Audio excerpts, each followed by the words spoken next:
Randy Grimes. Hello out there, Mr. Scarface. Hello out there, Derek Scott Whitt.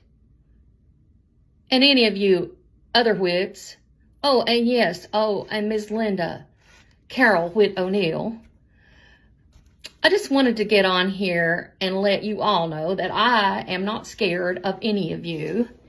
And Mr. Grimes hinted that somebody may have set Derek up with those 19 plants, in which I already heard that Linda and Derek had been plotting to try to put that blame on Nathaniel. Well, maybe if it'd been 1 or 2 plants or just the drug paraphernalia, that might have been possible. But 19 plants, let me tell you, people, I've talked to people that know, and it would take longer than just a little while to set something like that up. You guys are such worthless acting excuses for human beings. All you care about is property. You've all been waiting for a long time for Bernard and Alberta to die so you could get whatever they had. Okay, so she died July 28th. Today's August 23rd. And Danny stayed there with her for 10 years and took care of her. Danny took the blame for Derek's marijuana that was in his car. You know, his mommy's such a great person, Miss Patricia. Why didn't she take the blame instead of asking Danny to be the scapegoat for it?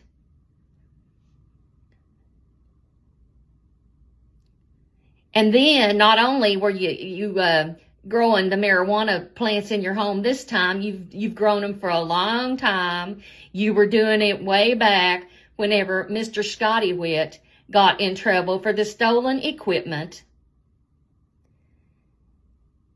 And somebody kin to me actually went there and cut them out of the plant beds to keep you guys from getting in trouble. But all you care about is your money. You don't care about what people have done for you to help you, how they have sacrificed for you. You can't do wrong and get by. You cannot continue to do wrong and get by. It will catch up to you.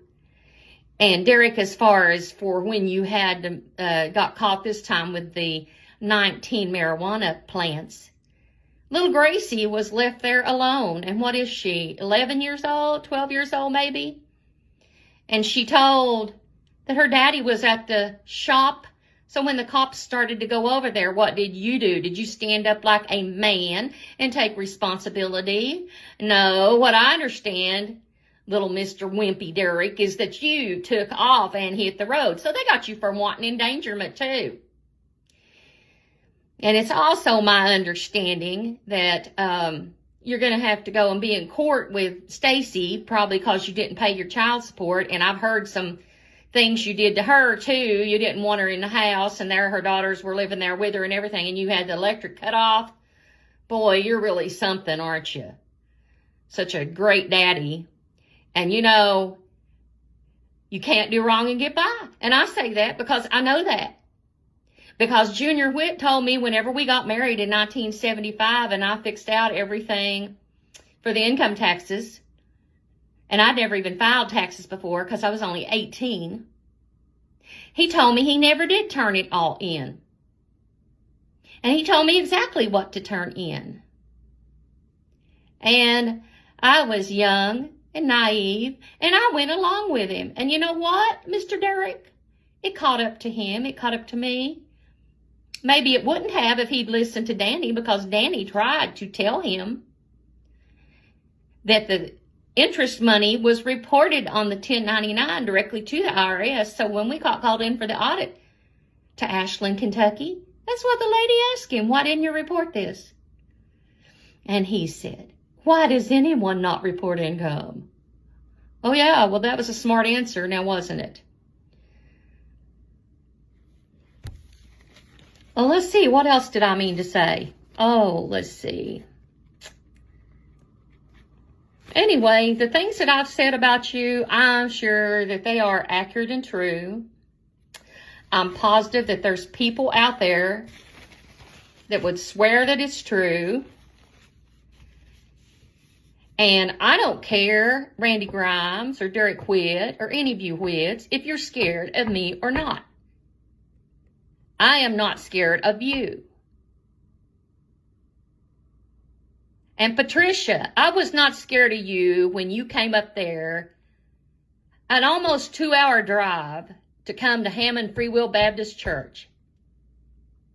I was not scared of you, but you came to a very inappropriate place to try to start something, and apparently you have no idea how to comport yourself in a church, or you wouldn't have come in there acting the way you did. And yes, I filed the harassment charges on you. I hope it sticks. I don't want to be around you or any of you. Even Junior didn't want to be around Scotty. We came to Louis one time and we turned right around because Scotty was sitting up there in a lawn chair on the dam of Louis Pond. And Junior turned around and said, I don't want to be around that thing acting like a Philadelphia lawyer. Well, you may try to act and look like a Philadelphia lawyer because you drive your fancy little Lincolns. But, oh, I think it's so funny that when you came up to Hammond, you had to drive it over that rough gravel road. See, if I would have actually invited you to come to my church, I would have told you how to come there. But you didn't have any business there. I don't come to your church. I don't bother you.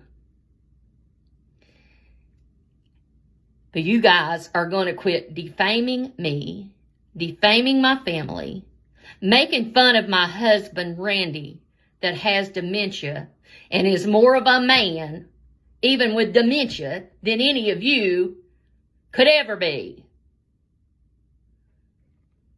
Now, I promise you this.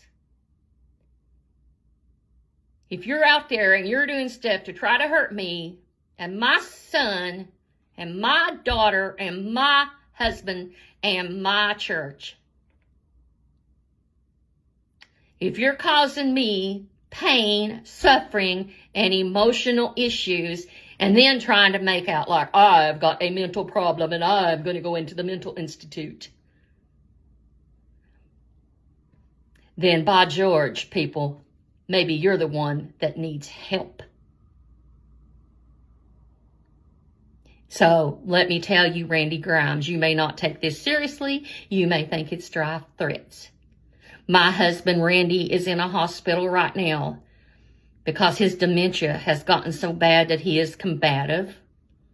And they're trying to get his medicines adjusted to where he can go back to the facility that I found for him for people with dementia and Alzheimer's.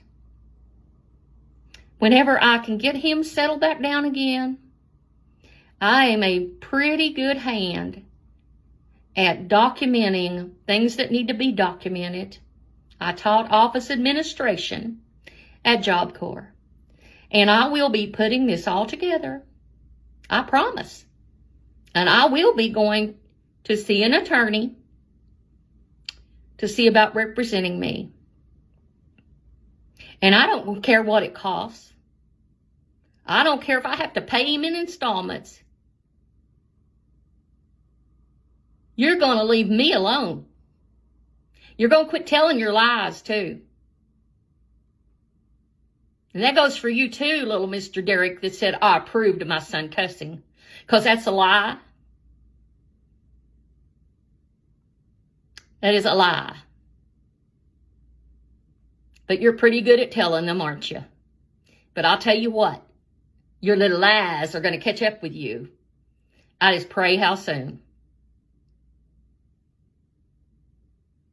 I went through a lot when I was married into that Whit family. A lot. And people that know me know at least some of it.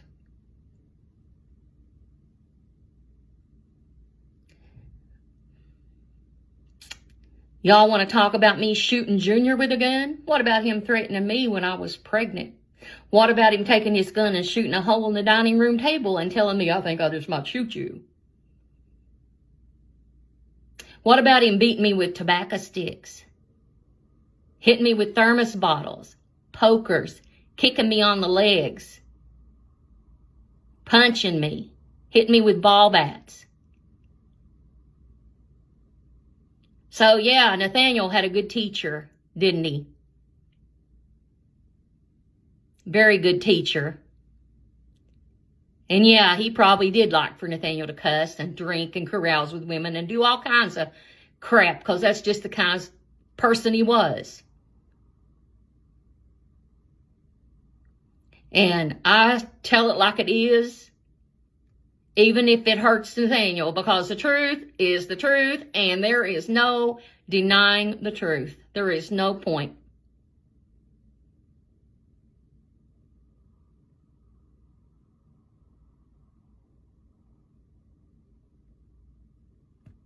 And Patricia, you're claiming to be a Christian. Let me tell you something, woman. You better get down on your knees. And you better ask God to forgive you for how you have tried to treat people. You know, you tried to put stuff off on my sister and her husband, your brother-in-law, years ago, telling me they had all kinds of stuff up in their attic.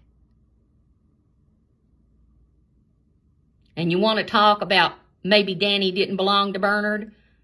Well, how's anybody know where Derek came from? Come up there at that church wearing his bib overalls about like Sanford Whit Jr. would have done.